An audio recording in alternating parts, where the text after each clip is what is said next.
மாண்பு உறுப்பினர் C V Shanmugam அவர்கள்.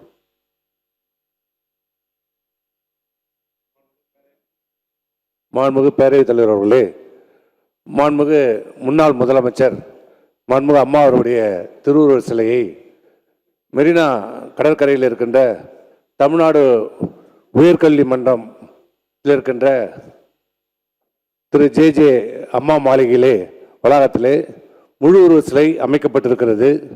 அந்த முழு உருவ சிலையிலே இப்போ பராமரிக்கப்படாமல் அம்மாவுடைய பிறந்தநாள் அன்று மட்டும் அரசின் சார்பாக மாலை அணிவிக்கப்படுகிறது.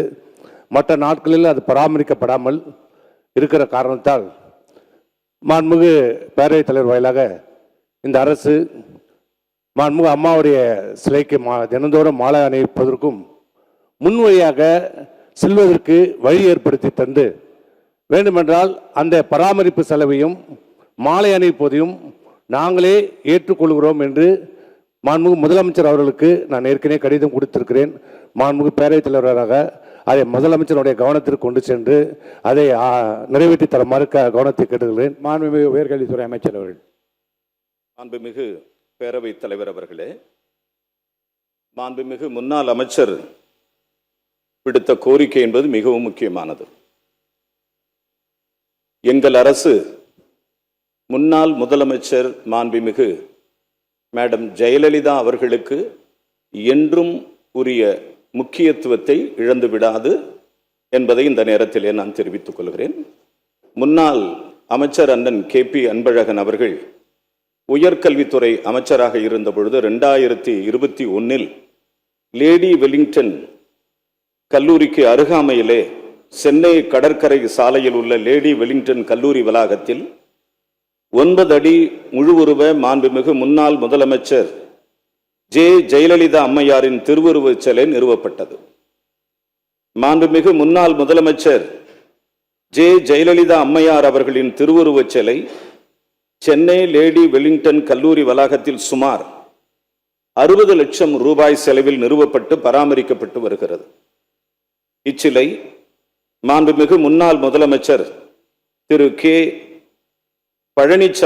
எடப்பாடி பழனிசாமி அவர்களால் 28/1/2021 திறந்து வைக்கப்பட்டது. இச்சிலை செய்தி மக்கள் தொடர்புத்துறை இயக்குனர் அவர்களால் பராமரிக்கப்பட்டு ஆணையிடப்பட்டு 2022 பிப்ரவரி மாதம் முதல் பராமரிக்கப்பட்டு வருகிறது. மாண்புமிகு முதலமைச்சர் அவர்களினுடைய ஜெயலலிதா அவர்களின் பிறந்த நாள் மற்றும் நினைவு நாட்கள் அன்று செய்தி மக்கள் தொடர்புத்துறையால் மலர் அலங்காரம் செய்யப்பட்டு வருகிறது என்பதையும், மாண்புமிகு முன்னாள் முதலமைச்சர் அவர்களினுடைய திருவுருவச் சிலை முறையாக பராமரிக்கப்பட்டு வருகிறது என்பதையும் இந்த மாமன்றத்தில் மாண்புமிகு உறுப்பினர் அவர்களுக்கு பணிவோடு தெரிவித்துக் கொள்கிறேன். மாண்பு உறுப்பினர் சி வி சண்முகம். மாண்புமிகு பேரவைத் தலைவர்களே, மாண்புமிகு அமைச்சர்களுடைய பதிலுக்கு நன்றி. அது லேடி வெலிங்டன் வளாகம் இல்லை, தற்போது அது திருமதி மாண்புமிகு அம்மா ஜெயலலிதா வளாகமாக அரசாணை வெளியிடப்பட்டு மாற்றப்பட்டு அங்கே போர்டு வைக்கப்பட்டிருக்கிறது என்பதை தங்களுடைய கவனத்துக்கு சொல்கிறேன். அதே போன்று மாண்புமிகு அம்மாவுடைய ஆட்சியிலே விழுப்புரம் நகரம், விழுப்புரம் மாவட்டம், கள்ளக்குறிச்சி மாவட்டம் மிகவும் பின்தங்கிய மாவட்டம், அதிலும் கல்வியிலே மிகவும் பின்தங்கிய மாவட்டம், மிகவும் பிற்படுத்தப்பட்ட தாழ்த்தப்பட்ட மக்கள் அதிகம் வசிக்கின்ற மாவட்டம், கல்வியிலே இந்த தமிழ்நாட்டிலே மிகவும் பின்தங்கிய ஒரு மாவட்டம் விழுப்புரம் கள்ளக்குறிச்சி மாவட்டம். அந்த பின்தங்கிய மக்களை கல்வியிலே உயர வேண்டும், உயர்கல்வி படிக்க வேண்டும் என்பதற்காக மாண்புமிகு அம்மாவுடைய ஆட்சியிலே கடந்த காலத்திலே முதலமைச்சர் அவர்கள் மாண்புமிகு அம்மாவுடைய பெயரிலே ஜெயலலிதா பல்கலைக்கழகம் என்று தொடங்கப்பட்டது.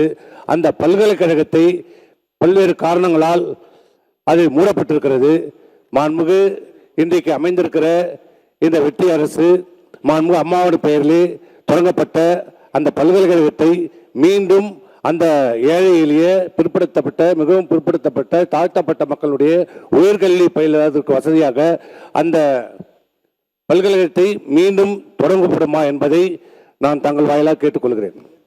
மாண்பு உறுப்பினர் 55 விதியின் கீழ் உறுப்பினர் கொடுத்திருக்கிற அந்த விதிப்படி கொடுத்திருக்கிற முன்னறிவிப்பிலே சிலவற்றிற்கு உடனடியாக மாண்பு அமைச்சர் பெருமாள் பதில் சொல்ல தயாராக இருக்கலாம் என்று கேட்டு அவர் பதில் சொல்ல தயாராக இருந்தால் தகவல் கூறும் என்கின்ற அடிப்படையில் எடுத்துக்கொண்டிருக்கிறேன்.